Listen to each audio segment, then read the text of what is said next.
지금 당장 한국으로 가시오.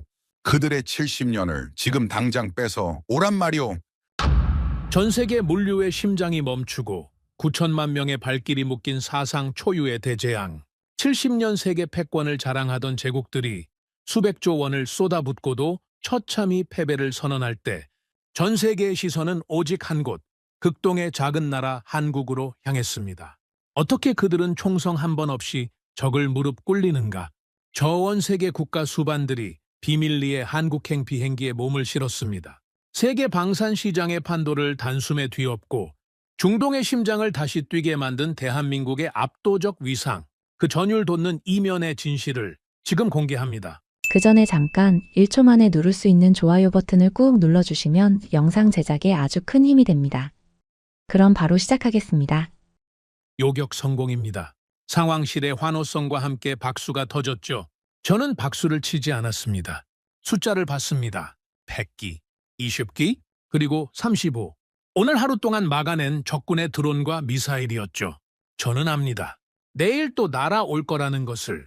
그리고 오늘 우리가 막아낸 이 숫자들이 결코 승리가 아니라는 것을 말이죠. 이 전쟁은 11일째였고 끝이 보이지 않았습니다. 저는 혼자 중얼거렸죠. 이 나라를 과연 지킬 수 있는 건가? 저는 오마르 알 나세르입니다. 아부다비 국방전략연구소 선임연구원으로 걸프 지역 방공 전략을 연구한 지 올해로 22년이 됐죠. 드론의 비행 경로를 분석하고 탄도미사일의 궤적을 계산하며 이 지역의 하늘을 읽는 것이 제 평생의 일이었습니다. 젊은 시절 저는 UAE 공군 방공체계 자문위원으로 일했고 두바이 방공 네트워크 구축 프로젝트에도 직접 참여했습니다. 중동 전역의 미사일 위협을 분석하고 대응 전략을 설계하는 일을 수십 년째 해오고 있죠. 사람들은 저를 걸프의 하늘을 연구하는 사람이라고 불렀고 저는 그 말을 평생의 자랑으로 여겼습니다. 그런데 그날 밤 저는 처음으로 그 하늘이 두려워졌습니다. 2026년 2월 28일 새벽이었죠. 미국과 이스라엘이 이란을 공격했습니다. 이란의 핵시설과 군사 지휘부를 겨냥한 대규모 정밀 타격이었습니다. 세계가 숨을 죽이던 그 순간 저는 상황실에 앉아 화면을 바라보고 있었죠. 그리고 이틀 뒤 이란이 움직였습니다. 새벽 2시가 조금 지난 시각 아부다비 방공 상황실의 레이더 화면에 붉은 점들이 나타나기 시작했습니다. 하나, 그리고 둘, 셋. 멈추지 않았습니다. 저는 그 화면을 22년 동안 수천 번 봐왔습니다. 훈련 상황에서도 실전 경보에서도 수없이 마주했던 화면이었죠. 하지만 그날 밤은 달랐습니다. 붉은 점들이 번지는 속도가 제가 22년 경력 동안 단 한 번도 본 적 없는 속도였습니다. 이란의 샤헤드 드론이었죠. 저렴하고 느리지만 막대한 숫자로 쏟아지는 방식으로 설계된 무기였습니다. 수십 기가 아니었습니다. 수백 기가 사방에서 동시에 날아들고 있었죠. 방공망이 즉각 가동됐고 요격 미사일들이 연속으로 발사됐습니다. 하늘 곳곳에서 드론들이 불꽃을 터뜨리며 사라져갔지만 문제는 숫자였습니다. 하나를 막으면 둘이 왔고 둘을 막으면 넷이 밀려왔습니다. 우리 장병들은 밤새 한숨도 자지 못한 채 화면을 응시하며 요격 명령을 내렸습니다. 이건 단순한 공격이 아니었죠. 우리의 방공망을 천천히 소모시키려는 치밀하고 집요한 전략이었습니다. 두바이 국제공항 근처에서 폭발이 일어났습니다. 요격 과정에서 발생한 파편이 활주로 인근에 떨어진 것이었죠. 공항은 즉시 폐쇄됐고 수천 명의 승객들이 대피시설로 이동했습니다. 저는 그 장면을 보면서 가슴이 내려앉는 것을 느꼈습니다. 두바이 국제공항은 단순한 공항이 아닙니다. 한 해 이용객이 9천만 명이 넘는 세계 최대 규모의 공항 중 하나이며 전 세계의 물류와 사람이 오가는 핵심 관문이죠. 두바이가 사막 위에서 세계의 도시로 성장할 수 있었던 것은 바로 이 공항이 있었기 때문이었습니다. 그 공항에서 폭발이 일어났다는 것은 단순한 군사적 충돌이 아니었습니다. 두바이라는 도시 자체가 공격을 받기 시작한 것이었죠. 팜주메이라 근처에서도 드론이 낙하했고 버즈 알 아랍 인근에 파편이 떨어졌습니다. 세계인들이 꿈꾸는 휴양지, 그 화려한 도시의 상징물 위로 전쟁의 파편이 쏟아지고 있었죠. 제벨 알리 항구에서는 화재가 발생했으며 UAE 최대 정유시설이 있는 루와이스 산업단지에도 드론이 들이닥쳤습니다. 하루 92만 배럴을 처리하는 그 시설이 화재로 인해 가동을 멈췄고 두바이 크릭 하버의 한 건물에도 드론 잔해가 충돌해 화재가 번졌습니다. 도시 곳곳에서 사이렌이 울렸고 시민들은 집 안에 웅크린 채 창문을 닫고 밖을 내다봤죠. 자녀들을 끌어안고 떨고 있는 부모들이 있었습니다. 유리창 너머로 하늘에 피어오르는 연기를 바라보면서 이것이 현실이라는 사실을 받아들이지 못하는 사람들이 있었습니다. 뉴스 화면 속에서만 보던 전쟁이 자신들이 살아가는 도시 위에 와 있다는 사실을 그제서야 온몸으로 실감하고 있었던 것이죠. 상황실은 무거운 침묵에 쌓여 있었습니다. 레이더 화면은 여전히 붉은 점들로 가득했고 아무도 쉽게 입을 열지 못했죠. 잠시 후 한 장교가 보고서를 들고 다가왔습니다. 저는 받아들어 숫자들을 천천히 훑었죠. 전쟁이 시작된 지 10일 동안 이란이 UAE를 향해 쏟아낸 드론이 1,600기, 탄도미사일이 294기, 순항미사일이 15기였습니다. 단 하루도 빠짐없이 매일 밤 날아왔습니다. 이 숫자가 무엇을 의미하는지 저는 너무나 잘 알고 있었죠. 이란은 우리를 단번에 무너뜨리려는 것이 아니었습니다. 천천히 그리고 집요하게 우리의 방공망을 소모시키고 있었죠. 요격 미사일은 무한정 있는 것이 아닙니다. 한 발을 쏠 때마다 수억 원이 소모됩니다. 드론 한 기를 잡기 위해 그보다 수십 배 비싼 미사일을 써야 하는 이 구조가 바로 이란이 노리는 함정이었죠. 우리의 방어가 바닥나는 그 순간을 이란은 기다리고 있었던 겁니다. 저는 옆에 서 있던 장군에게 조용히 말했습니다. 이 전쟁은 하늘에서 끝나지 않을 겁니다. 장군이 저를 바라봤죠. 무슨 뜻입니까? 저는 창밖을 가리켰습니다. 저기를 보십시오. 두바이입니다. 저 수많은 불빛들이 꺼지는 순간 우리는 군사적으로 이기고도 이미 진 겁니다. 장군은 한동안 말이 없었습니다. 저도 마찬가지였죠. 총과 미사일로 싸우는 전쟁보다 저 도시의 불빛을 지키는 싸움이 우리에게는 훨씬 더 중요하고 본질적인 전쟁이었습니다.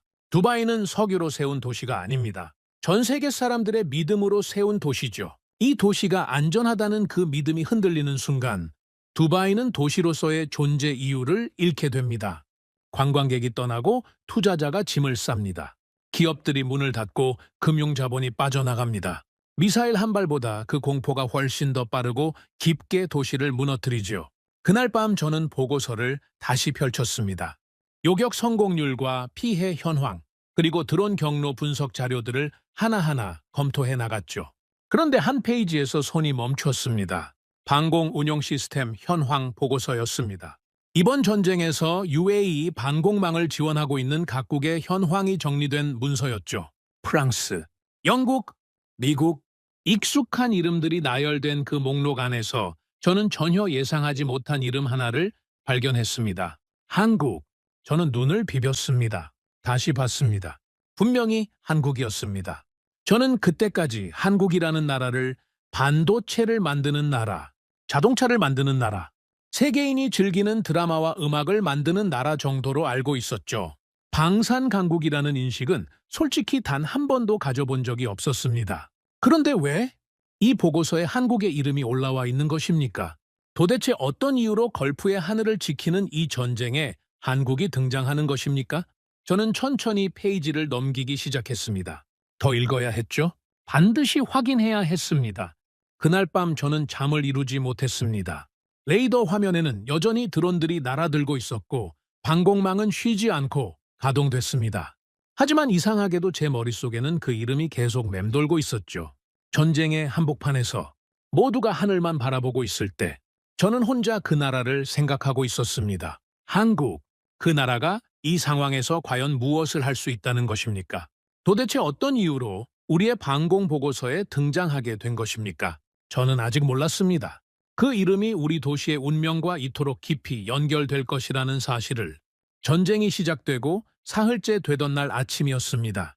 저는 밤새 한숨도 자지 못한 채 상황실 한쪽에 앉아 식어버린 커피를 마시고 있었죠. 눈이 따가웠습니다. 머릿속이 납덩이처럼 무거웠습니다. 그런데 그 육체적인 피로보다 더 묵직하게 저를 짓누르는 것이 있었습니다. 바로 전날 밤부터 군 내부에서 점점 거세지고 있는 분위기였죠. 복도를 지나다 보면 장교들끼리 낮은 목소리로 나누는 대화가 들렸습니다. 식당에서도 브리핑룸에서도 모두 같은 이야기를 하고 있었습니다. 방역, 방역, 방역. 그 단어가 공기 중에 가득 차 있었습니다. 회의실 문 너머로 장군들의 목소리가 새어나왔습니다. 방역해야 합니다. 이대로 맞고만 있을 수는 없습니다. 우리 국민들이 보고 있습니다. 세계가 보고 있습니다. 지금 당장 이란을 치지 않으면 우리가 약하다는 것을 인정하는 꼴입니다. 목소리들이 거셌죠. 분노가 담겨 있었고 자존심이 담겨 있었습니다. 그리고 솔직히 말씀드리면 저는 그 분노를 충분히 이해할 수 있었습니다. 우리 도시가 공격을 받고 있었으니까요. 우리 시민들이 공포에 떨며 밤을 보내고 있었으니까요. 군인으로서 그 상황을 눈앞에서 지켜보면서 아무것도 하지 않는다는 것은 본능적으로 견디기 힘든 일이었습니다.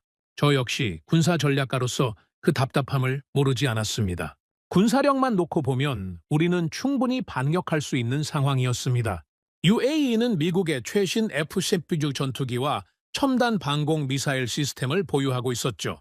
사우디아라비아를 포함한 걸프 연합의 공군력은 중동에서도 손꼽히는 수준이었습니다. 오랜 세월 막대한 국방 예산을 쏟아부으며 구축해온 전력이었죠. 많은 전문가들이 평가했습니다. 군사력만 놓고 보면 걸프가 이란에 결코 밀리지 않는다고. 어떤 전문가들은 오히려 걸프 연합이 우위에 있다고도 했습니다. 그러니 장군들의 목소리가 더욱 커질 수밖에 없었죠. 할 수 있는 힘이 있는데 왜 쓰지 않느냐는 것이었습니다. 맞는 말처럼 들렸습니다. 하지만 저는 그것이 틀렸다는 것을 알고 있었습니다. 방역 명령은 내려오지 않았습니다. 저는 그 이유를 알고 있었습니다. 아니, 알고 있었다기보다 22년 동안 이 지역을 연구하면서 몸속 깊이 새겨진 것이 있었죠. 전쟁은 시작보다 끝이 훨씬 더 무섭습니다. 이란을 공격하는 것은 한 번의 결정으로 가능한 일이었습니다. 하지만 그 이후를 막을 수 있다는 보장은 세상 그 누구도 할 수 없었죠. 이란은 세계에서 가장 많은 탄도미사일을 보유한 나라 중 하나입니다. 이스라엘 정보기관의 평가에 따르면 이란은 전쟁 초기에만 탄도미사일 2,500대 이상을 보유하고 있었죠. 우리가 먼저 방역을 시작한다면 이란이 가진 그 모든 것이 우리를 향해 날아올 수 있었습니다. 그뿐만이 아닙니다. 이란이 지원하는 헤즈볼라와 예멘의 후티 반군까지 움직인다면 이 전쟁은 걷잡을 수 없이 번져나갑니다.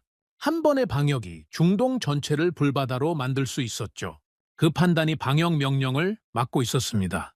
하지만 그것보다 더 결정적인 이유가 따로 있었습니다. 두바이라는 도시 자체가 그 이유였죠. 저는 이 도시를 생각할 때마다 스스로에게 한 가지 질문을 먼저 던집니다. 두바이는 어떻게 만들어진 도시인가? 불과 30년 전만 해도 두바이는 작은 어촌 마을에 불과했습니다.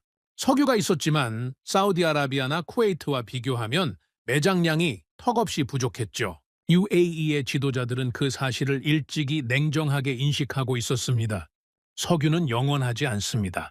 언젠가는 반드시 바닥납니다. 그래서 그들은 다른 길을 선택했죠. 세계 최고 수준의 공항을 지었습니다. 세계에서 가장 큰 항구를 만들었습니다. 인류가 한 번도 보지 못한 건축물들을 사막 위에 세웠습니다. 그리고 전 세계를 향해 손을 내밀었죠. 두바이로 오십시오. 여기는 안전합니다. 여기는 기회의 땅입니다. 여기에서는 당신의 꿈이 현실이 됩니다. 그 메시지가 세계를 움직였습니다. 전 세계의 사람과 자본과 기업이 두바이로 몰려들었죠. 두바이 국제공항은 세계에서 가장 바쁜 공항 중 하나가 됐습니다. 한 해 이용객이 9천만 명을 넘었죠. 제벨 알리 항구는 세계 최대 규모의 항구로 성장했습니다. 두바이 국제금융센터에는 전 세계 수백 개의 금융기관이 자리를 잡았습니다. 관광객이 끊임없이 몰려들었고 부동산 시장이 폭발적으로 성장했습니다. 세계 각국의 기업들이 중동 본사를 두바이에 세웠습니다. 이 모든 것을 가능하게 만든 단 하나의 토대가 있었습니다. 안전하다는 믿음이었죠. 두바이는 전쟁이 없는 도시, 안정적인 도시, 세계 어디에서 와도 믿고 머물 수 있는 도시, 이 이미지가 두바이의 진짜 자산이었습니다. 석유보다 훨씬 더 강력하고 지속 가능한 자산이었죠. 그런데 전쟁이 시작되자마자 그 믿음이 흔들리기 시작했습니다. 전쟁 첫 주가 차에 지나기도 전에 신호들이 나타났습니다. 두바이로 향하는 항공편 예약이 눈에 띄게 줄었습니다. 호텔 예약 취소가 쏟아졌죠. 한 한국 여행업체 관계자는 언론에 이렇게 말했습니다. 6월까지 잡혀있던 두바이 패키지 예약이 거의 대부분 취소됐다고요. 한 곳만의 이야기가 아니었습니다. 유럽에서, 미주에서, 아시아에서 전 세계 여행사들이 비슷한 상황을 겪고 있었습니다. 두바이 관광 산업이 급격히 흔들리기 시작한 것이었죠. 관광 산업은 두바이 국내 총생산의 11%를 차지하는 핵심 산업입니다. 수십만 명의 일자리가 이 산업에 달려 있습니다. 그 산업이 전쟁 일주일 만에 무너지기 시작하고 있었습니다. 투자 시장의 반응은 관광보다 더 빠르고 더 냉정했습니다. 투자자들이 가장 두려워하는 것은 손실이 아닙니다. 불확실성이죠. 앞으로 상황이 어떻게 전개될지 알 수 없는 상태. 그것이 투자자들을 가장 빠르게 떠나게 만드는 요인입니다. 전쟁이 길어질 것이라는 신호가 쌓이자 투자 자본들이 조용히 그러나 빠르게 움직이기 시작했습니다. 부동산 시장이 얼어붙었고 증시가 출렁였습니다. 중동에 진출해 있거나 진출을 준비하던 기업들이 사업 계획을 재검토하기 시작했죠. 이 흐름이 멈추지 않고 이어진다면 어떻게 될 것입니까? 저는 생각하기 싫었지만 생각하지 않을 수 없었습니다. 더 큰 문제가 있었죠. 걸프 국가들이 지금 온 힘을 쏟아붓고 있는 미래 프로젝트들이었습니다. 사우디아라비아의 넘시티를 아십니까? 사막 위에 세우는 미래형 스마트 도시입니다. 총 사업비가 무려 600조 원에 달하는 인류 역사상 가장 거대한 도시 개발 프로젝트 중 하나죠. UAE도 마찬가지입니다. 석유 이후 시대를 준비하며 관광과 금융과 첨단 기술과 우주 산업에 수백조 원을 투자하고 있습니다. 이 모든 거대한 프로젝트들이 단 하나의 전제 위에 서 있습니다. 이 지역이 안정적이라는 것, 이곳에 투자해도 안전하다는 것, 그 전제가 흔들린다면 이 모든 미래 계획이 한꺼번에 위태로워집니다. 수백조 원의 꿈이 전쟁의 불씨 하나로 무너질 수 있었죠. 저는 그때 비로소 깨달았습니다. 이 전쟁의 진짜 본질이 무엇인지를 이라는 우리를 군사적으로 무너뜨리려는 것이 아니었습니다. 경제를 흔들려는 것이었죠. 도시의 이미지를 뿌리째 흔들어 놓으려는 것이었습니다. 세계를 향해 하나의 메시지를 전달하려는 것이었습니다. 걸프는 안전하지 않다. 두바이는 더 이상 믿을 수 없다. 그 메시지를 드론과 미사일로 전 세계에 쏘아 보내려는 것이었죠. 미사일 한 발보다 뉴스 헤드라인 한 줄이 더 빠르게 도시를 무너뜨릴 수 있습니다. 포탄 소리보다 투자자들이 짐을 싸는 소리가 더 치명적입니다. 이것은 미사일 전쟁이 아니었습니다. 처음부터 이미지 전쟁이었습니다. 그리고 그 이미지 전쟁은 이미 시작되고 있었습니다. 하늘 위에서만이 아니라 우리 도시 곳곳에서 눈에 보이지 않는 방식으로 조용하지만 치명적으로 번져나가고 있었습니다. 전쟁이 도시를 무너뜨리는 방식은 두 가지입니다. 하나는 눈에 보이는 방식입니다. 건물이 무너지고 도로가 끊기고 사람들이 다치는 방식이죠. 하지만 더 무서운 것은 눈에 보이지 않는 방식입니다. 아무것도 무너지지 않았는데 도시가 죽어가는 방식. 겉으로는 멀쩡해 보이는데 안에서부터 썩어 들어가는 방식. 저는 22년 동안 전쟁을 연구하면서 그 두 번째 방식이 첫 번째보다 훨씬 더 치명적이라는 것을 알고 있었습니다. 그리고 지금 두바이에서 벌어지고 있는 일이 정확히 그것이었습니다. 두바이 국제공항 이야기를 먼저 하겠습니다. 공항은 단순한 시설이 아닙니다. 도시의 심장입니다. 사람과 물자와 자본이 드나드는 관문이죠. 두바이가 사막 위에서 세계의 도시로 성장할 수 있었던 가장 큰 이유 중 하나가 바로 이 공항이었습니다. 에미레이트 항공 하나만 봐도 알 수 있습니다. 전 세계 150개 이상의 도시를 연결하는 이 항공사가 두바이를 세계의 허브로 만들었습니다. 그런데 전쟁이 시작되자 하늘길이 흔들리기 시작했습니다. 항공사들이 하나둘씩 두바이 노선 운항을 중단하거나 축소하기 시작했죠. 처음에는 몇 개 항공사였습니다. 그런데 시간이 지날수록 그 숫자가 늘었습니다. 승객들이 두바이행 티켓을 환불하기 시작했고 화물 운송업체들이 다른 경로를 찾기 시작했습니다. 세계와 두바이를 연결하던 혈관들이 조금씩 막혀가고 있었습니다. 호르무즈 해협 이야기를 하지 않을 수 없습니다. 이 좁은 바닷길이 얼마나 중요한지 아십니까? 전 세계 원유 해상 운송량의 약 20%가 이 해협을 통해 움직입니다. 하루에 수천만 배럴의 석유가 이 길을 지나죠. 걸프 국가들이 생산한 석유와 천연가스가 세계로 나가는 유일한 백길입니다. 그런데 이란이 이 해협을 봉쇄하겠다고 선언했습니다. 미국과 이스라엘 그리고 그 파트너 국가들에는 단 한 방울의 석유도 내보내지 않겠다고 했죠. 실제로 해협을 통과하는 유조선들이 멈추기 시작했습니다. 보험사들이 이 지역을 운항하는 선박에 대한 보험 적용을 거부하거나 보험료를 천문학적으로 올렸습니다. 보험이 없으면 배가 움직이지 못합니다. 걸프의 석유 수출이 사실상 마비되기 시작한 것이었죠. 국제 유가가 급등했습니다. 세계 경제가 흔들렸습니다.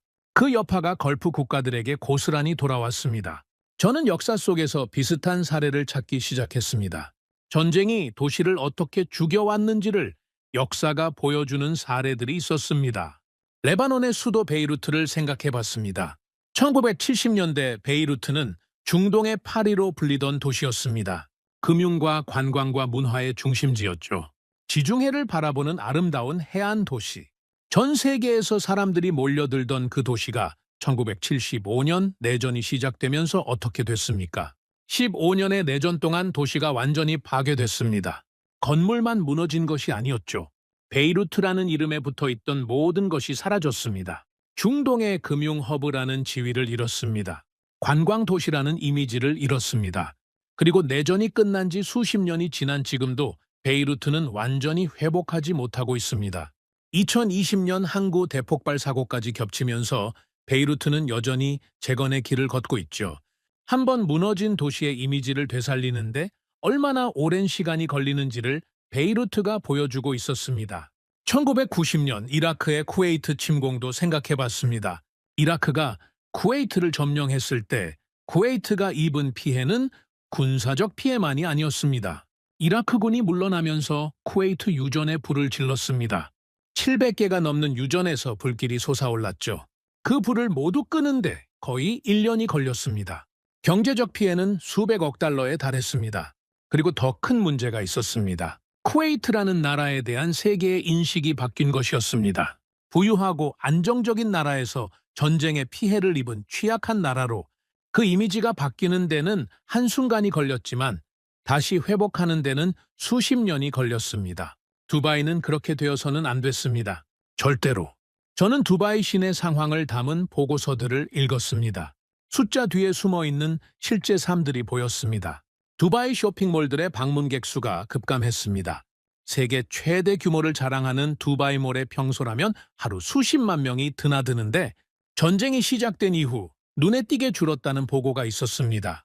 관광객들이 줄었고 외국인 거주자들 중 일부가 가족을 본국으로 먼저 보내기 시작했습니다. 두바이에서 일하는 외국인 근로자들이 가족들의 걱정 어린 전화를 받으며 불안해하고 있었습니다. 아이들을 두바이 학교에 보내는 것이 안전하냐는 질문들이 온라인 커뮤니티에 쏟아졌습니다. 눈에 보이는 파괴는 없었지만 도시 안에서 살아가는 사람들의 일상이 조금씩 무너지고 있었습니다. 식당들이 타격을 받았습니다. 두바이에는 세계 각국의 음식을 파는 수천 개의 식당이 있습니다. 관광객과 외국인 거주자들이 주요 고객이죠. 그 고객들이 줄자 식당들이 비어가기 시작했습니다. 호텔들의 객실 가동률이 급락했습니다. 팜 주메이라의 고급 리조트들에도 빈 객실이 늘어났습니다. 럭셔리 쇼핑몰의 명품 매장들도 한산해졌습니다. 두바이 경제의 화려한 겉모습 뒤에서 조용히 피가 흐르고 있었습니다. 저는 수치들을 계속 들여다봤습니다. 두바이 부동산 시장이 특히 심각했습니다. 전쟁 이전까지 두바이 부동산은 세계에서 가장 뜨거운 시장 중 하나였습니다. 전 세계 부유층이 두바이에 집을 사기 위해 몰려들었죠. 팜 주메이라의 고급 빌라와 다운타운 두바이의 펜트하우스가 날개 돋친 듯 팔렸습니다. 그런데 전쟁이 시작되자 거래가 급격히 얼어붙었습니다. 집을 사려던 외국인 투자자들이 결정을 미뤘습니다. 이미 계약서에 서명하려던 사람들이 상황을 지켜보겠다며 발을 뺐습니다.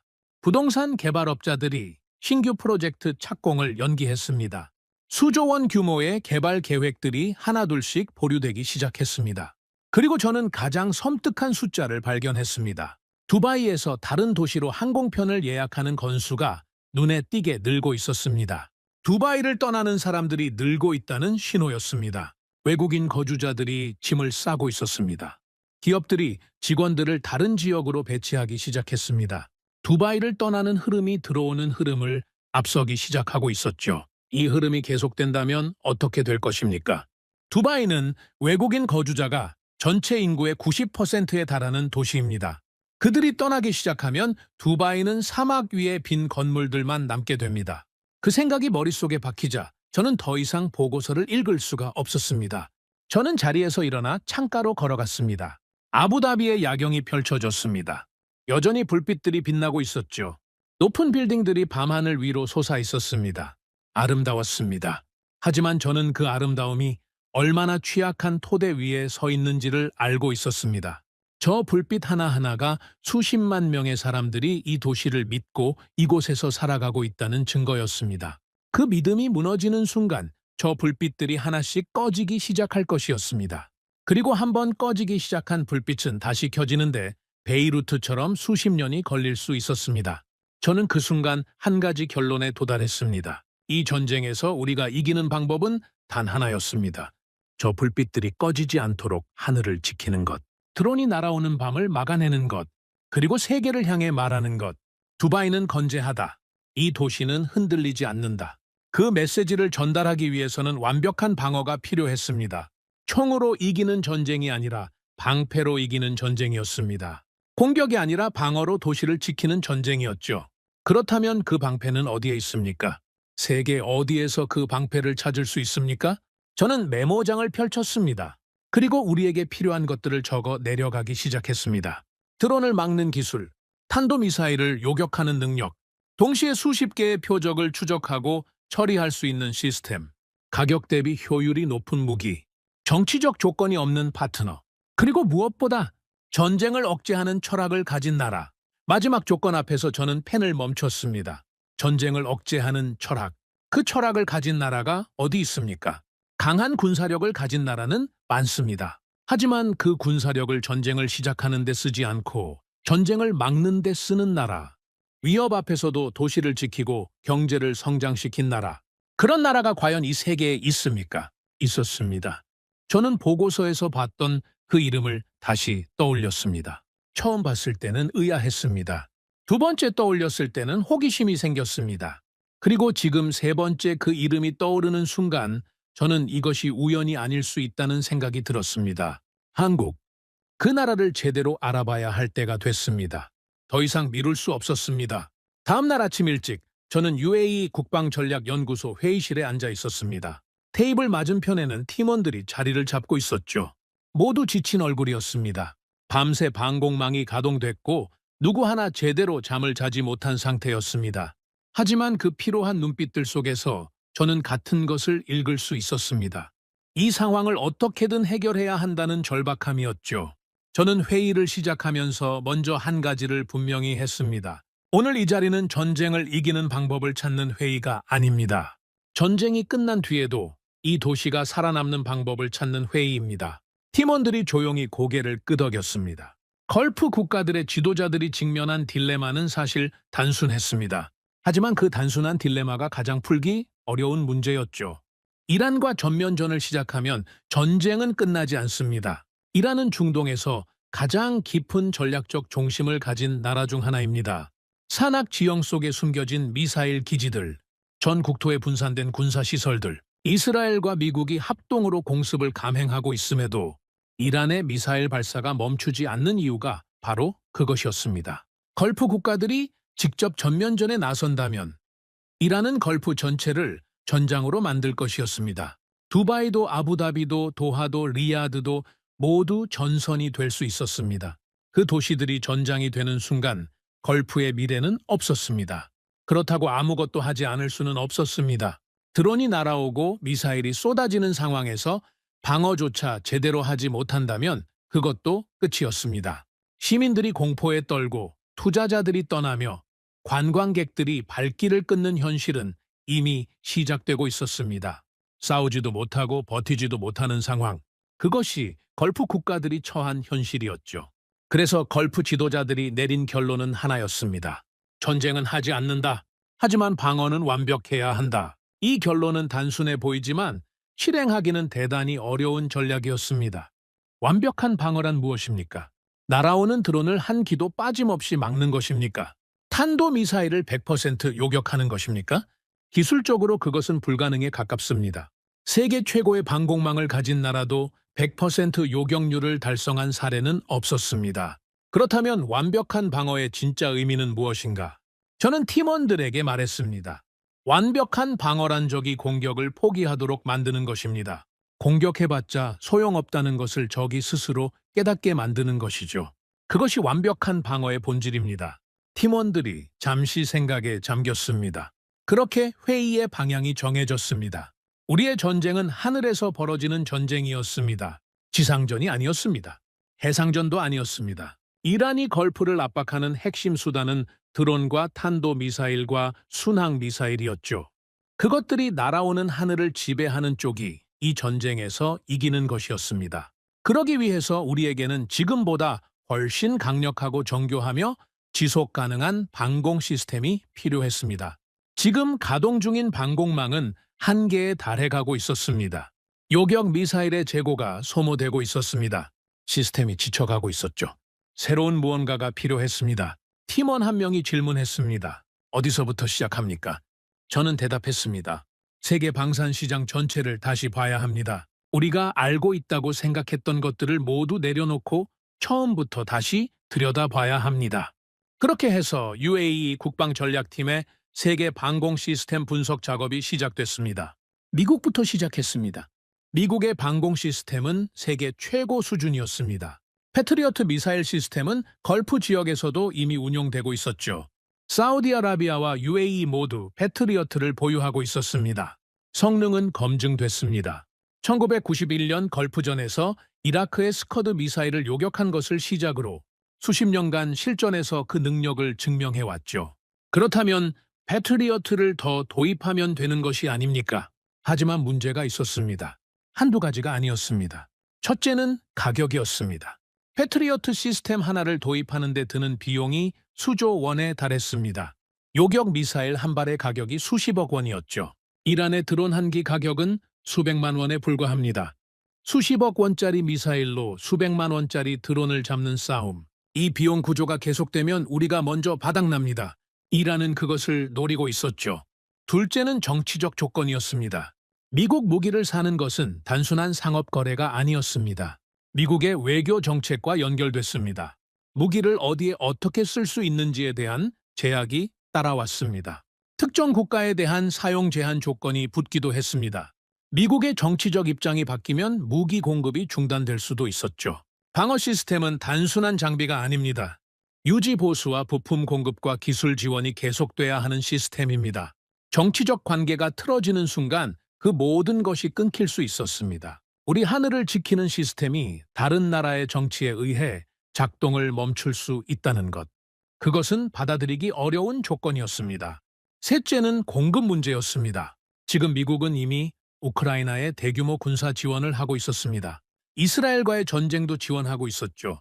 미국의 방산 생산 능력이 이미 한계에 달해가고 있다는 신호들이 나오고 있었습니다. 우리가 원하는 시점에 원하는 수량을 공급받을 수 있다는 보장이 없었습니다. 유럽으로 눈을 돌렸습니다. 유럽의 방공 시스템들도 검토했습니다. 독일의 아이리스-T, 프랑스의 크로탈, 이탈리아와 프랑스가 공동 개발한 SAMPT 시스템. 유럽의 기술 수준은 높았습니다. 하지만 결정적인 약점이 있었죠. 실전 경험이 부족했습니다. 유럽의 방공 시스템들은 대부분 냉전 시대를 기준으로 설계됐거나 실제 전투 상황에서 충분히 검증되지 않은 것들이 많았습니다. 지금 우리에게 필요한 것은 이론이 아니었습니다. 실제로 날아오는 드론과 미사일을 막아본 시스템이었죠. 또한 유럽 국가들도 러시아의 위협으로 인해 자국 방공 전력 증강에 집중하고 있었습니다. 우리에게 공급할 여력이 충분하지 않을 수 있었습니다. 러시아는 논의 대상에서 일찌감치 제외됐습니다. 러시아의 S-400은 세계 최고 수준의 방공 시스템으로 평가받았습니다. 하지만 우크라이나 전쟁 이후 러시아 무기에 대한 신뢰가 완전히 무너졌습니다. 러시아가 자랑하던 무기들이 실전에서 기대에 미치지 못하는 모습을 세계가 목격했습니다. 게다가 러시아 무기를 도입하는 순간 미국과의 관계가 복잡해집니다. 미국은 러시아 무기를 도입한 나라에 제재를 가하는 카츠사 법안을 가지고 있었습니다. 터키가 S-400을 도입했다가 F-35 프로그램에서 제외된 사례가 있었죠. 우리가 그 전철을 밟을 수는 없었습니다. 회의실의 분위기가 무거워졌습니다. 세계 최강이라는 나라들의 무기를 검토했는데 어느 것도 우리가 원하는 조건을 완벽하게 충족하지 못했습니다. 팀원들의 얼굴에 피로와 함께 막막함이 번지기 시작했습니다. 그때 회의실 한쪽에서 조용히 앉아 자료를 들여다보던 한 장교가 입을 열었습니다. 젊은 장교였습니다. 계급은 높지 않았지만 방산 분야를 오래 연구해온 사람이었죠. 그가 말했습니다. 한 가지 더 검토해보지 않은 나라가 있습니다. 저는 그를 바라봤습니다. 어느 나라입니까? 그가 자료를 펼쳐 테이블 가운데 놓으면서 대답했습니다. 한국입니다. 회의실이 잠시 조용해졌습니다. 팀원들이 서로를 바라봤습니다. 낯선 분위기였죠. 한 팀원이 조심스럽게 말했습니다. 한국이요. 한국이 방공 시스템을 만듭니까? 젊은 장교가 고개를 끄덕였습니다. 천공이라는 시스템이 있습니다. 한국이 자체 개발한 중거리 지대공 미사일 시스템입니다. 그는 자료를 가리키며 계속 말했습니다. 그것만이 아닙니다. 한국은 지금 세계 방산 시장에서 가장 빠르게 성장하고 있는 나라입니다. 또 다른 팀원이 고개를 갸웃했습니다. 한국은 반도체 만드는 나라 아닙니까? 자동차 만드는 나라, 드라마 만드는 나라. 그 나라가 방공 시스템까지 만든다는 것이 쉽게 믿기지 않는다는 표정이었습니다. 저는 그 팀원의 반응을 보면서 불과 며칠 전 제 자신의 모습을 봤습니다. 저도 처음에 그렇게 생각했으니까요. 저는 젊은 장교에게 물었습니다. 한국을 제안하는 이유가 무엇입니까? 그가 잠시 생각하더니 말했습니다. 한국은 우리와 비슷한 상황에서 살아온 나라입니다. 수도가 적의 미사일 사거리 안에 있는 나라, 하루도 전쟁 위협이 사라진 적 없는 나라, 그 상황에서 70년 동안 도시를 지키고 경제를 성장시킨 나라입니다. 그 나라가 만든 방공 시스템은 이론이 아닙니다. 살아있는 위협 앞에서 만들어진 시스템입니다. 회의실이 다시 조용해졌습니다. 하지만 이번 침묵은 달랐습니다. 아까의 막막한 침묵이 아니었습니다. 무언가를 생각하는 침묵이었습니다. 저는 테이블 위에 놓인 자료들을 바라봤습니다. 미국, 유럽, 러시아, 그리고 한국, 그 이름들이 나란히 놓여 있었습니다. 저는 한국이라는 이름 위에 시선을 고정했습니다. 처음 방공 보고서에서 그 이름을 발견했을 때의 의아함, 이미지 전쟁이라는 깨달음 속에서 다시 그 이름이 떠올랐을 때의 직감, 그리고 지금 이 회의실에서 다시 한번 그 이름이 등장하는 이 순간, 세 번의 우연은 우연이 아니었습니다. 저는 결정했습니다. 한국을 제대로 들여다보겠습니다. 지금까지 우리가 당연하게 생각해온 선택지들을 내려놓고 이 나라를 처음부터 끝까지 분석해 보겠습니다. 만약 여기서 우리가 찾던 답이 나온다면 그것이 바로 우리가 가야 할 방향입니다. 팀원들이 고개를 끄덕였습니다. 젊은 장교의 얼굴에 작은 안도감이 스쳤죠. 회의가 끝나고 사람들이 빠져나간 회의실에 저는 혼자 남았습니다. 테이블 위에 놓인 자료들을 한참 바라봤습니다. 세계 최강의 나라들이 만든 무기들을 제쳐두고 한국을 선택하자는 것. 이것이 옳은 방향인지 그 순간 확신할 수는 없었습니다. 하지만 한 가지만은 분명히 알 수 있었습니다. 우리가 지금까지 당연하게 봐왔던 것들 속에서는 답이 없었습니다. 답은 우리가 미처 보지 못했던 곳에 있을 수 있었습니다. 저는 자리에서 일어났습니다. 그리고 창밖을 바라봤습니다. 낮의 아부다비. 뜨거운 햇살 아래 도시가 빛나고 있었습니다. 저는 생각했습니다. 저 도시를 지킬 방법이 있습니다. 반드시 있습니다. 그리고 그 방법을 찾아내는 것이 지금 우리가 해야 할 일이었습니다. 한국 분석을 시작한 것은 그날 오후부터였습니다. 저는 팀원들과 함께 자료를 모으기 시작했죠. 인터넷에 공개된 자료들, 방산 전문 매체들의 분석 보고서들, 각국 국방부의 공식 발표문들, 그리고 우리 연구소가 보유하고 있는 세계 방산 시장 데이터베이스까지 모두 끌어모았습니다. 테이블 위에 자료들이 쌓여갔습니다. 저는 그 자료들을 하나씩 펼치면서 한국이라는 나라를 처음부터 다시 보기 시작했습니다. 그리고 읽으면 읽을수록 이상했습니다. 이상하다는 표현이 맞습니다. 이 나라는 제가 알고 있던 나라가 아니었습니다. 먼저 한국의 지정학적 위치부터 다시 확인했습니다. 한반도, 동아시아의 작은 반도, 면적은 UAE보다 작습니다. 그런데 이 나라의 수도 서울은 북쪽 국경에서 불과 40km 남짓 떨어져 있었습니다. 저는 그 숫자를 보고 잠시 멈췄습니다. 40km, 군사 전략가로서 저는 그 거리가 무엇을 의미하는지 즉각적으로 이해했습니다. 북한의 장거리 포병이 서울을 직접 타격할 수 있는 거리였습니다. 탄도미사일은 말할 것도 없었죠. 경고 한 번 없이 수도를 공격할 수 있는 거리. 그 거리 안에 1,000만 명이 넘는 사람들이 살고 있었습니다. 저는 그 사실을 머릿속에 새기면서 북한의 군사력 자료를 펼쳤습니다. 자료를 읽는 순간 저도 모르게 입술을 깨물었습니다. 북한은 핵무기를 보유하고 있었습니다. 탄도미사일 수백 기, 장거리 방사포 수만 문, 그중 상당수가 서울을 직접 겨냥하고 있다는 분석이었습니다. 세계 군사 전문가들이 한반도를 두고 이렇게 말합니다. 지구상에서 가장 위험한 군사 대치 상황 중 하나라고. 미국과 소련이 핵을 겨누던 냉전 시대에 비유하는 전문가들도 있었죠. 그 말이 결코 과장이 아니었습니다. 자료를 읽으면서 저는 실감했습니다. 한국은 전쟁 위협이라는 단어가 추상적인 개념이 아니라 매일 아침 눈을 뜨면 마주하는 현실인 나라였습니다. 우리가 지금 겪고 있는 이 상황, 드론이 날아오고 미사일이 쏟아지는 이 밤들을 한국은 수십 년째 각오하며 살아온 것이었습니다.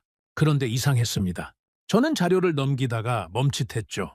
경제 지표가 눈앞에 펼쳐졌습니다.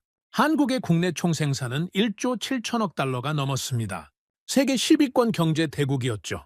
반도체 분야에서는 세계 시장을 주도하고 있었습니다. 삼성전자와 SK하이닉스, 이 두 기업이 전 세계 메모리 반도체 시장의 절반 이상을 차지하고 있었습니다. 자동차 산업에서는 현대와 기아가 세계 시장 점유율 상위권을 달리고 있었죠. 조선 산업에서도 세계 최고 수준, 철강과 석유화학 분야에서도 강국이었습니다. KPA와 드라마는 이미 세계 문화 시장에서 독자적인 영역을 구축하고 있었죠. 저는 이 숫자들을 보면서 계속 지도와 경제 지표를 번갈아 봤습니다. 분명히 같은 나라를 보고 있는 것인지 확인하고 싶었습니다. 수도가 적의 미사일 사거리 안에 있는 나라, 핵무기를 가진 적과 70년째 대치 중인 나라, 그 나라가 세계 10위권 경제 대국이었습니다. 어떻게 이것이 가능합니까? 저는 한국의 역사를 읽었습니다. 1950년 한국전쟁이 발발했습니다. 3년간의 전쟁으로 한반도는 완전히 폐허가 됐죠. 전쟁이 끝난 1953년 한국의 1인당 국민소득은 67달러였습니다. 당시 세계에서 가장 가난한 나라 중 하나였습니다. 전쟁으로 인프라가 모두 파괴됐고 산업이 없었으며 자원도 빈약했습니다. 외국의 원조로 겨우 먹고 살던 나라였죠. 그로부터 70년이 지난 지금 한국은 어떻게 됐습니까? 세계 10위권 경제 대국이 됐습니다. 반도체와 자동차와 조선과 문화 콘텐츠로 세계 시장을 누비는 나라가 됐죠. 인류 역사상 이토록 짧은 시간에 이토록 극적인 경제 성장을 이룬 나라는 거의 없었습니다. 사람들은 이것을 한강의 기적이라고 불렀습니다. 그런데 그 기적이 이루어지는 내내 북한의 위협은 단 한 번도 사라지지 않았습니다. 한국전쟁은 끝난 것이 아니었습니다. 정전협정이 체결됐을 뿐이죠. 전쟁은 여전히 기술적으로 끝나지 않은 상태였습니다. 그 상황에서 한국은 학교를 세우고 공장을 짓고 도로를 깔았습니다. 젊은이들이 공부하고 일하고 꿈을 꿨죠. 언제 전쟁이 다시 터질지 모르는 상황에서, 적의 포구가 수도를 향하고 있는 상황에서 그 나라는 멈추지 않았습니다. 포기하지 않았습니다. 오히려 더 강해졌습니다. 저는 그 사실이 경이로웠습니다. 단순한 감탄이 아니었습니다. 전략가로서의 경이로움이었습니다. 이것이 어떻게 가능했는가? 무엇이 이 나라를 버티게 만들었는가? 답은 국방이었습니다. 한국은 GDP 대비 약 2.5%를 국방에 투자하는 나라입니다. 세계에서 국방에 가장 많은 비중을 쏟는 나라 중 하나였죠. 그런데 저를 더 주목하게 만든 것은 그 국방 예산을 어떻게 쓰느냐였습니다. 단순히 미국이나 유럽의 무기를 사오는 것이 아니었습니다. 자국의 방산 기술을 개발하는데 오랜 세월 집중적으로 투자해왔습니다.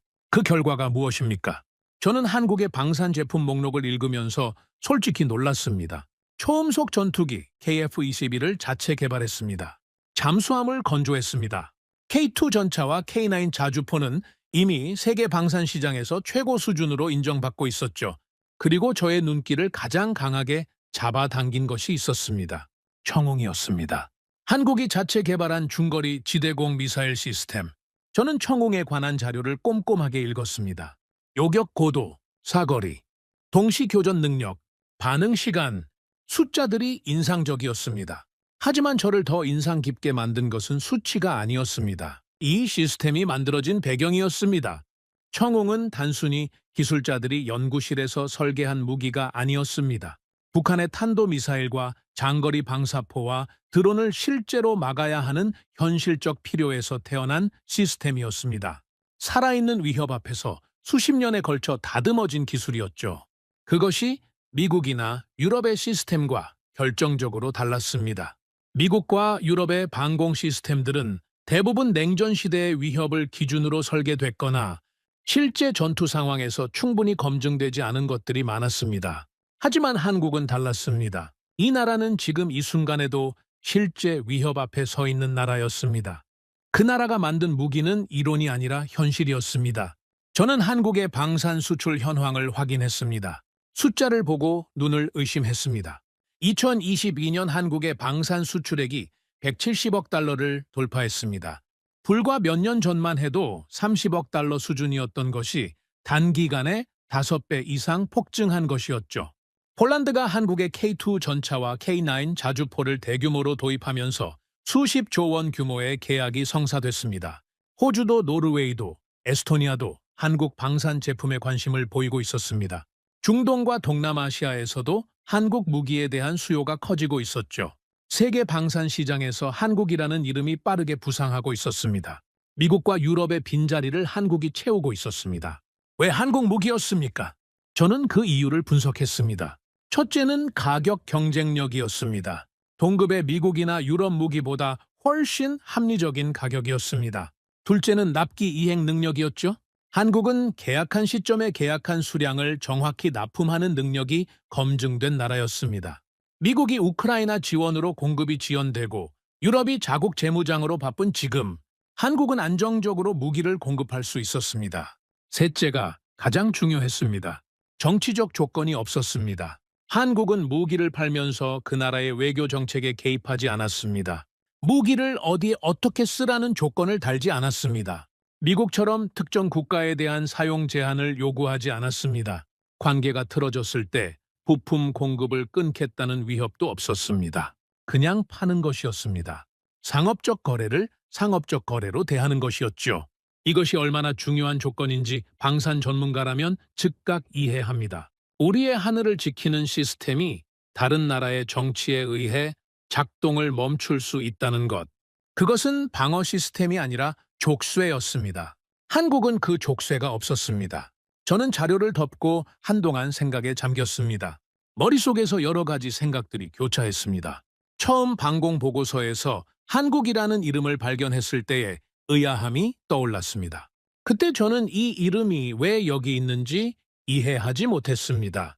하지만 지금은 이해했습니다. 한국이 그 보고서에 등장한 데는 이유가 있었습니다. 분명한 이유가. 그런데 저는 자료를 읽으면서 한 가지 더 중요한 것을 발견했습니다. 단순히 기술이나 가격이나 조건의 문제가 아니었습니다. 더 본질적인 무언가가 있었습니다. 한국의 방어 철학이었습니다. 한국은 강한 방어력을 전쟁을 시작하는 데 쓰지 않았습니다. 전쟁을 억제하는 데 썼죠. 북한의 위협 앞에서 한국이 선택한 것은 선제 공격이 아니었습니다.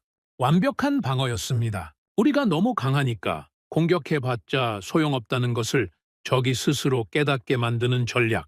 그 전략이 70년 동안 한반도에서 전면전을 막아왔습니다. 전쟁을 원하지 않는 나라가 어떻게 전쟁을 막는가? 그 답을 한국은 수십 년에 걸쳐 증명해왔습니다. 저는 그 순간 전율했습니다. 우리가 찾던 것이 바로 이것이었습니다. 강한 무기가 아니었습니다. 전쟁을 억제하는 전략이었습니다. 도시를 지키면서도 전면전은 피하는 그 철학.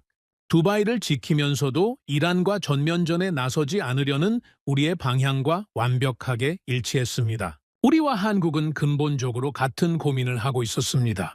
강한 적 앞에서 도시를 지키는 방법, 전쟁 없이 평화를 유지하는 방법, 그 답을 한국은 이미 수십 년 전에 찾아서 실천하고 있었습니다.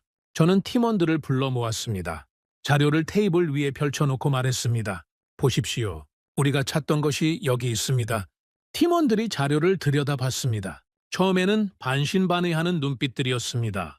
당연했습니다. 세계 최강의 나라들을 제쳐두고 한국을 선택하자는 것이 처음 듣기에는 납득하기 어려운 이야기였죠. 하지만 자료를 하나씩 짚어가면서 설명하는 동안 팀원들의 표정이 조금씩 바뀌기 시작했습니다. 한 팀원이 물었습니다.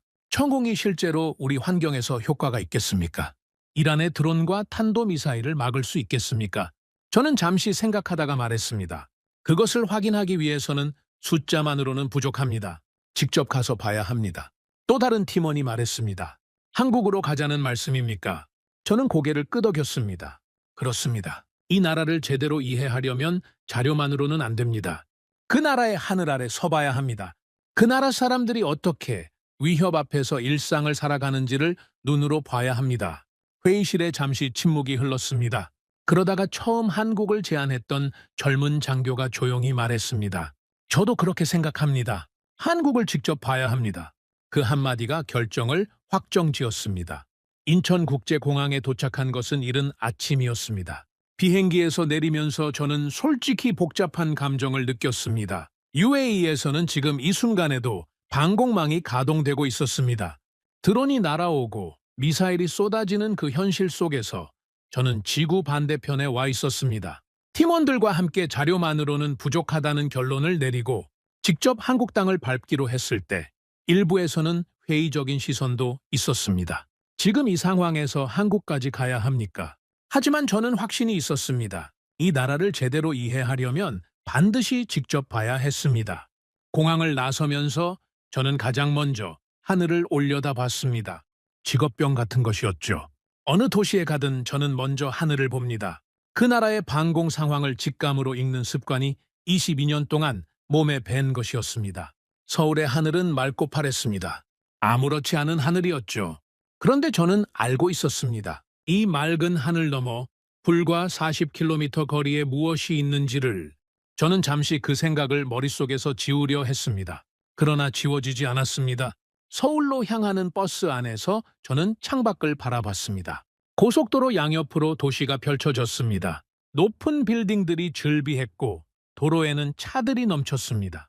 출근 시간이었습니다. 사람들이 바쁘게 움직이고 있었죠. 지하철역 입구로 사람들이 쏟아져 들어갔습니다. 카페 앞에 줄이 서 있었습니다. 학생들이 가방을 메고 걷고 있었습니다. 지극히 평범한 아침 풍경이었습니다. 저는 그 풍경을 보면서 묘한 감정을 느꼈습니다. 이 사람들은 알고 있을까요? 자신들이 살아가는 이 도시가 세계에서 가장 위험한 지정학적 위치 중 하나에 있다는 것을 알고 있을 것입니다. 그런데도 이렇게 일상을 살아가고 있었습니다. 그 사실이 처음에는 이해가 되지 않았습니다. 하지만 서울에서 며칠을 보내면서 저는 조금씩 이해하기 시작했습니다. 이것이 바로 억제의 힘이라는 것을. 첫날 오후 저는 한국 방산업체를 방문했습니다. 사전에 약속을 잡아둔 것이었죠. 회사 관계자가 저희를 맞이했습니다. 중년의 차분한 인상을 가진 사람이었습니다. 저는 그와 악수를 하면서 생각했습니다. 이 사람이 만드는 것이 우리 도시의 하늘을 지킬 수 있는 것인지를. 회의실에 자리를 잡고 본격적인 설명이 시작됐습니다. 저는 처음부터 끝까지 집중했습니다. 한마디도 놓치지 않으려 했죠. 천공 시스템에 대한 설명이 시작됐습니다. 자료에서 숫자로만 봤던 것들이 이제 구체적인 설명으로 펼쳐졌습니다. 담당자가 말했습니다. 천공은 단순히 미사일을 쏘는 시스템이 아닙니다. 위협을 탐지하고 분류하고 우선순위를 정해서 가장 효율적인 방식으로 요격하는 통합 시스템입니다. 저는 그 설명을 들으면서 고개를 끄덕였습니다. 제가 22년 동안 방공 시스템을 연구하면서 항상 강조해온 것이 바로 그것이었습니다. 단순히 미사일 하나하나를 막는 것이 아니라 전체 방공 체계를 어떻게 통합 운용하느냐가 핵심이라고. 그 관점에서 천공에 대한 설명은 설득력이 있었습니다. 제가 특히 주목한 것은 드론 대응 능력이었습니다. 지금 걸프에서 가장 큰 위협이 무엇입니까? 탄도미사일도 문제이지만 저렴하고 숫자가 많은 드론이 더 큰 문제였습니다. 요격 비용이 공격 비용을 압도적으로 초과하는 비대칭 상황. 그 문제를 어떻게 풀 것인지가 핵심이었죠. 담당자가 말했습니다. 우리도 같은 고민을 오래 했습니다. 북한의 드론 위협이 탄도미사일 못지않게 심각한 문제였거든요. 그래서 우리는 드론 탐지와 요격을 위한 별도의 체계를 발전시켜 왔습니다. 고가의 요격 미사일만으로 드론을 상대하는 것은 지속 가능하지 않습니다. 다양한 수단을 복합적으로 운용하는 방식이 필요했죠. 저는 그 말을 들으면서 무릎을 쳤습니다. 우리가 걸프에서 겪고 있는 문제를 이 나라는 이미 오래전부터 고민해왔던 것이었습니다. 다음 날 저는 팀원들과 함께 서울 북쪽으로 향했습니다. 북한과의 국경에 가까운 지역이었습니다. 파주, 연천, 그 일대를 차로 달렸습니다. 창밖으로 평화로운 농촌 풍경이 펼쳐졌습니다. 논밭이 있었고 작은 마을들이 있었습니다. 그런데 그 평화로운 풍경 사이사이에 다른 것들이 보였습니다. 군부대가 있었습니다. 검문소가 있었죠. 철조망이 쳐진 구역들이 있었습니다. 그리고 저는 알 수 있었습니다. 보이지 않는 곳에 무엇이 있는지를. 레이더 기지가 있을 것입니다. 방공포대가 자리 잡고 있을 것입니다. 우리 눈에 보이지 않지만 이 하늘은 촘촘하게 지켜지고 있었습니다. 저는 그 풍경을 보면서 동행한 한국 측 관계자에게 물었습니다. 이 근처에 사는 사람들은 어떻습니까? 매일 이런 환경에서 살아가면서 불안하지 않습니까? 관계자가 잠시 생각하다가 대답했습니다. 처음 오시는 분들은 항상 그 질문을 하십니다. 저도 여기서 태어나고 자랐습니다. 솔직히 말씀드리면 무섭지 않다고 하면 거짓말이겠죠. 하지만 이 상황이 어저늘의 일이 아닙니다. 70년째 이렇게 살아왔습니다. 그러면서 우리는 배운 것이 있습니다. 두려움을 안고 살아가는 것과 그 두려움에 지배당하는 것은 다르다는 것을요. 우리는 두려움을 인정하면서도 그것에 지배당하지 않기로 선택했습니다. 그 선택이 지금의 한국을 만들었다고 생각합니다. 저는 그 말이 오래 마음속에 남았습니다. 두려움을 안고 살아가는 것과 그 두려움에 지배당하는 것은 다르다. 두바이를 생각했습니다. 지금 두바이 시민들이 느끼는 공포, 전쟁이 도시에 와 있다는 두려움. 그 두려움을 우리는 어떻게 다루고 있습니까? 혹시 우리는 그 두려움에 지배당하고 있지는 않습니까? 관광객이 떠나고 투자자가 망설이는 것은 어쩌면 우리 스스로가 그 두려움을 온전히 통제하지 못하고 있기 때문은 아닐까요? 한국은 수십 년에 걸쳐 그 두려움을 통제하는 법을 배웠습니다. 그리고 그 결과가 세계 10위권 경제 대국이었습니다. 사흘째 되던 날 저는 한국 국방 전략 관련 세미나에 참석했습니다. 한국의 안보 전문가들이 모인 자리였죠. 저는 주로 듣는 편이었습니다.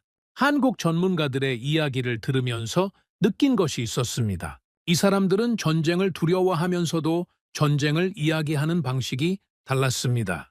공포에서 출발하는 것이 아니라 분석에서 출발했습니다. 위협을 감정적으로 받아들이는 것이 아니라 냉정하게 계산하고 있었죠.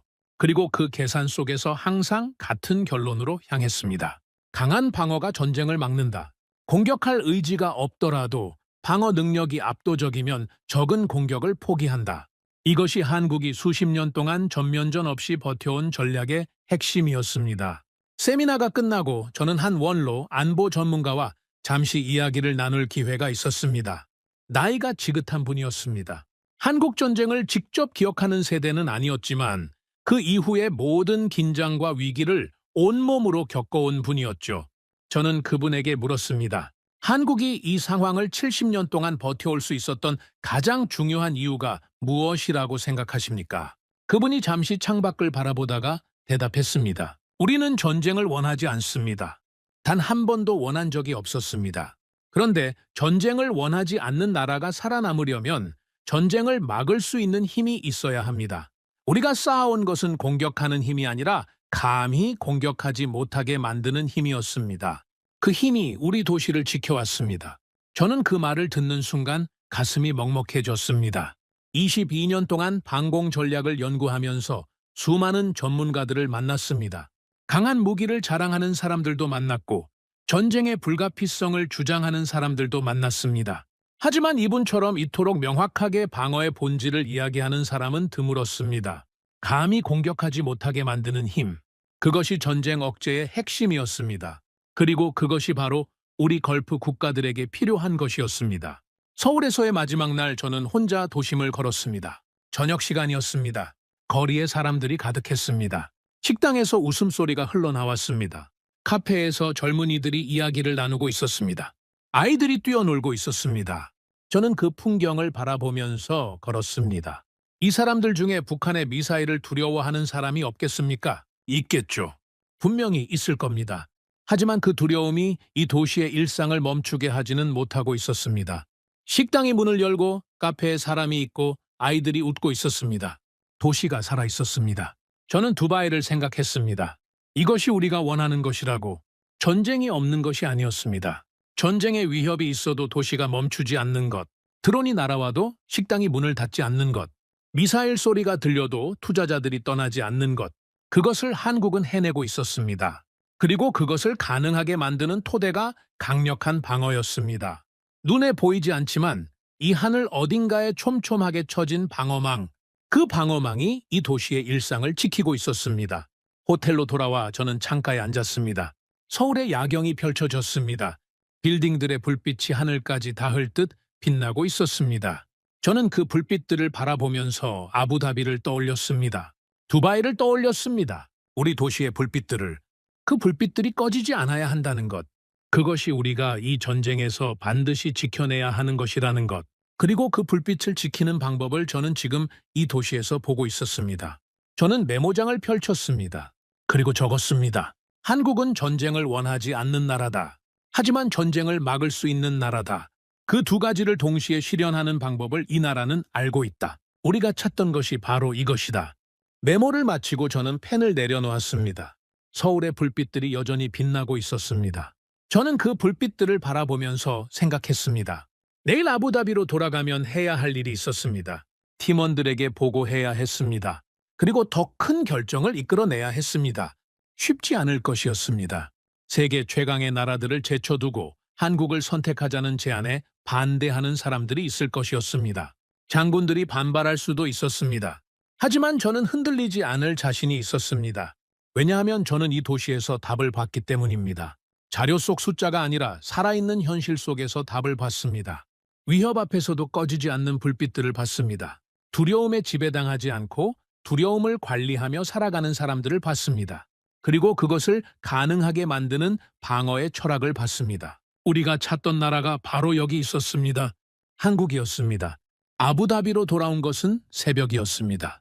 비행기에서 내리면서 저는 걸프의 공기를 깊이 들이마셨습니다. 뜨겁고 건조한 공기였죠. 공항에서 나오자마자 멀리서 간헐적인 폭발음이 들렸습니다. 방공망이 가동되는 소리였습니다. 한국에 있는 동안에도 이 소리가 계속됐을 것입니다. 저는 잠시 그 소리를 들으면서 서울에서 보낸 며칠을 떠올렸습니다. 그 도시의 불빛들을, 두려움에 지배당하지 않고 살아가던 사람들을, 그리고 그 모든 것을 가능하게 만드는 방어의 철학을. 저는 그 생각을 가슴 깊이 새기면서 채올랐습니다. 해야 할 일이 있었습니다. 다음 날 오전, 저는 연구소로 출근했습니다. 팀원들이 기다리고 있었죠. 저는 한국에서 보고 들은 것들을 정리해서 보고서로 만들었습니다. 청홍 시스템의 기술적 분석, 한국 방산 수출 현황, 한국의 방어 철학과 전략, 그리고 우리 UAE의 상황과 한국의 상황이 어떻게 맞닿아 있는지에 대한 분석까지. 보고서가 완성됐을 때 저는 그것을 한참 들여다봤습니다. 이것으로 충분합니까? 이 보고서 하나로 사람들을 설득할 수 있겠습니까? 쉽지 않을 것이었습니다. 하지만 시작해야 했습니다. 최고위급 전략회의가 소집된 것은 그로부터 이틀 뒤였습니다. UAE 국방전략회의실. 긴 테이블 주위에 사람들이 자리를 잡았습니다. 장성들이 있었습니다. 전략 담당 고위 관료들이 있었습니다. 방산 전문가들이 있었죠. 무거운 공기가 회의실을 감쌌습니다. 전쟁이 시작된 이후 매일 이런 회의가 열렸지만 오늘은 특별히 달랐습니다.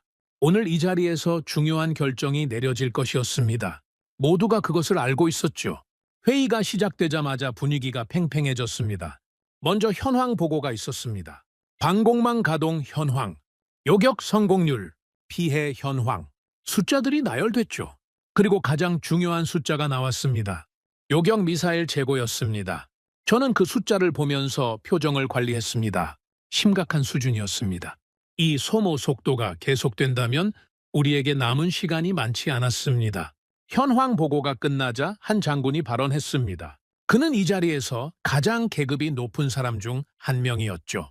목소리가 굵고 단호했습니다. 이 상황을 타개할 방법은 하나입니다. 방역입니다. 이란의 미사일 기지를 직접 타격해야 합니다. 소모전에서 우리가 버티는 데는 한계가 있습니다. 공격이 최선의 방어입니다.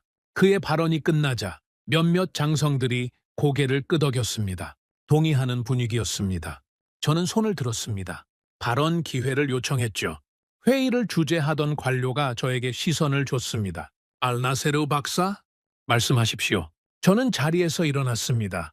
그리고 천천히 입을 열었습니다. 저는 방역에 반대합니다.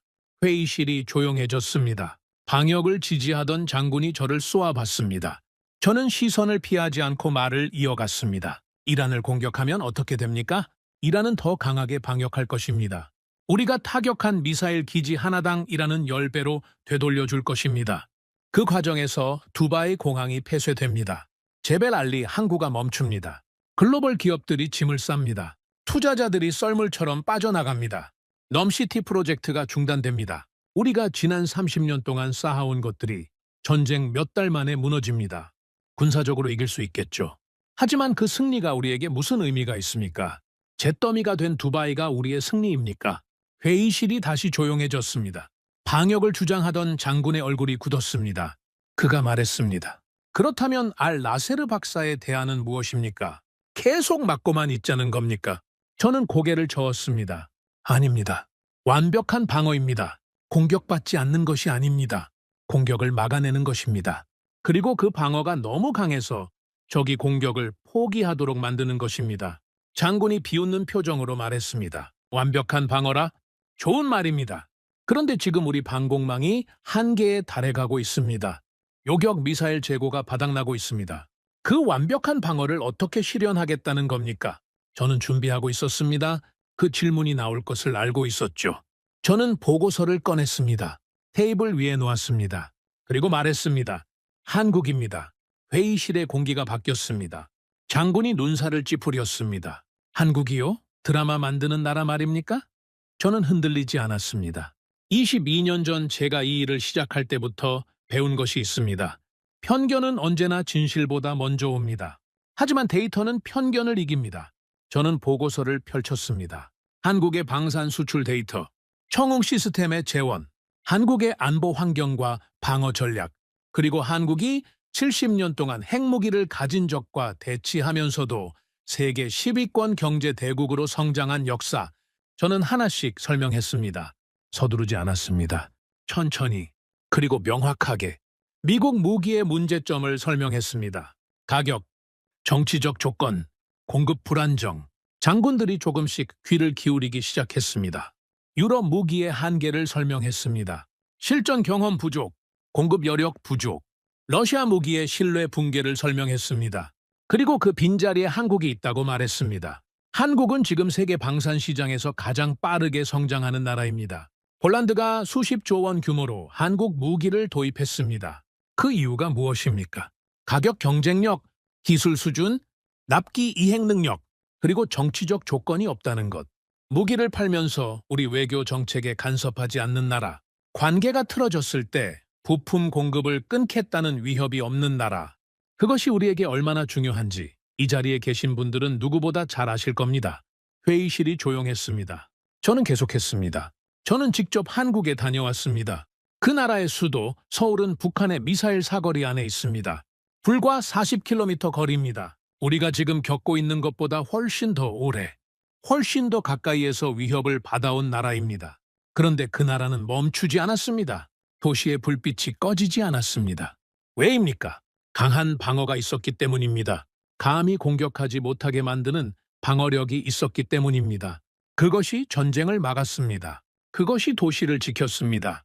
저는 목소리를 낮췄습니다.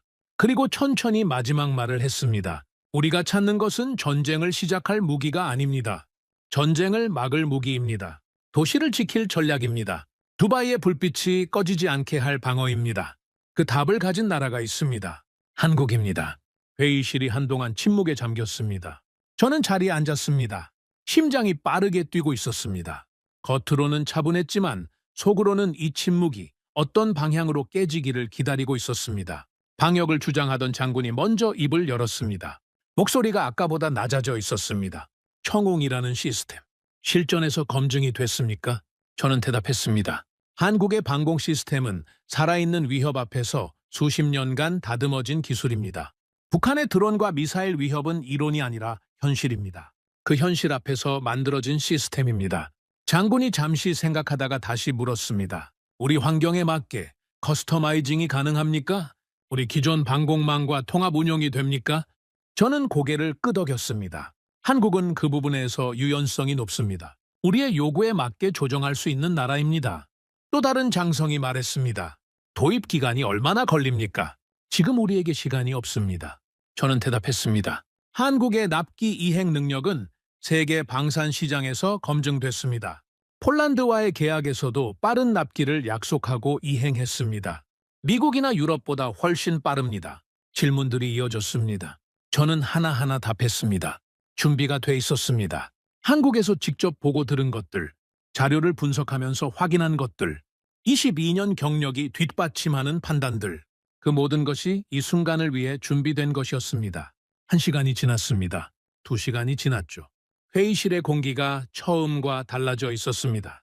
처음에 팽팽하게 맞서던 분위기가 조금씩 한 방향으로 모이고 있었습니다. 완전한 동의는 아니었습니다. 아직 회의적인 시선도 있었습니다. 하지만 처음과는 달랐습니다. 회의를 주재하던 고위 관료가 마지막으로 말했습니다. 알나세르 박사, 한 가지만 묻겠습니다. 당신은 22년간 이 지역의 방공 전략을 연구해온 사람입니다. 그 경험과 전문성을 걸고 말하는 겁니까? 한국이 우리 도시를 지킬 수 있다고. 회의실의 모든 시선이 저에게 향했습니다. 저는 잠시 생각했습니다. 22년, 수천 번의 레이더 화면, 수백 번의 전략 분석, 수십 번의 위기 상황, 그 모든 것이 이 순간 하나의 대답으로 모였습니다. 저는 고개를 들고 말했습니다. 네, 걸겠습니다. 회의실이 다시 조용해졌습니다. 그 침묵이 길게 이어졌습니다. 그리고 고위 관료가 천천히 고개를 끄덕였습니다. 검토를 진행하십시오. 짧은 한마디였습니다. 하지만 그 한마디가 모든 것을 바꿨습니다. 저는 그 말을 듣는 순간 가슴속 깊은 곳에서 무언가가 단단히 자리를 잡는 것을 느꼈습니다. 두려움이 아니었습니다. 확신이었습니다. 회의가 끝나고 사람들이 빠져나갔습니다. 저는 마지막까지 회의실에 남아 있었습니다. 테이블 위에 펼쳐진 보고서를 바라봤습니다. 한국이라는 이름이 적힌 그 첫 페이지를, 처음 방공 보고서에서 이 이름을 발견했던 그 밤을 생각했습니다. 의아했던 그 순간을, 그리고 지금 이 자리까지 온 여정을. 저는 창밖을 바라봤습니다. 아부다비의 낮 하늘이었습니다. 구름 한 점 없이 맑았습니다. 하지만 저는 알고 있었습니다. 저 하늘 어딘가에 위협이 있다는 것을, 그리고 이제 그 위협을 막을 방법을 찾았다는 것을. 두바이의 불빛은 꺼지지 않을 것입니다. 검토 승인이 떨어진 다음 날부터 저는 움직이기 시작했습니다. 한국 측과의 공식 접촉이 시작됐죠. 처음에는 실무 차원의 기술 협의였습니다. 천공 시스템의 세부 재원을 확인하고 우리 방공망과의 통합 가능성을 검토하는 작업이었습니다. 한국 측 담당자들이 아부다비로 왔습니다. 저는 그들을 맞이하면서 한국에서 만났던 사람들을 떠올렸습니다. 차분하고 성실하며 기술에 대한 자부심이 있는 사람들. 아부다비에 온 담당자들도 마찬가지였습니다. 화려한 말이 없었습니다. 과장이 없었습니다. 데이터로 말하고 기술로 증명하는 사람들이었죠. 저는 그 첫 만남에서 확신했습니다. 우리가 올바른 나라를 선택했다는 것을. 기술 협의가 진행되는 동안에도 전쟁은 멈추지 않았습니다. 회의실에서 기술 자료를 검토하는 그 순간에도 밖에서는 방공망이 가동되고 있었습니다. 드론이 날아오고 있었습니다. 우리는 협의 테이블 위에 자료를 펼쳐놓고 미래의 방어를 설계하면서 동시에 지금 이 순간의 방어를 운용하고 있었죠. 그것이 우리의 현실이었습니다. 끝나지 않은 전쟁 속에서 더 강한 방패를 만들어가는 것, 달리는 자동차의 바퀴를 교체하는 것과 비슷한 일이었습니다. 쉽지 않았습니다. 하지만 할 수 없는 일이 아니었습니다. 한국 측 담당자들은 우리의 상황을 정확하게 이해하고 있었습니다. 첫 협의 자리에서 그들이 먼저 말했습니다. 지금 실전 상황이라는 것을 알고 있습니다. 그래서 납기와 기술 지원을 최우선으로 생각하겠습니다. 이론이 아니라 지금 당장 쓸 수 있는 것을 드리겠습니다. 저는 그 말을 들으면서 생각했습니다. 이 사람들이 이렇게 말할 수 있는 이유가 무엇인가? 그 나라도 지금 이 순간 실전과 다름없는 위협 앞에 서 있기 때문이었습니다. 북한의 드론이 서울 상공에 나타나고 미사일 경보가 울리는 상황을 이 사람들은 일상으로 살아왔습니다. 그래서 우리의 절박함을 교과서로 이해하는 것이 아니라 몸으로 이해하고 있었습니다. 협의가 깊어질수록 한 가지가 더 명확해졌습니다. 한국은 단 한 번도 정치적 조건을 꺼내지 않았습니다. 어떤 나라를 상대로 이 시스템을 써야 한다거나 특정 상황에서는 지원을 제한할 수 있다는 암시조차 없었죠.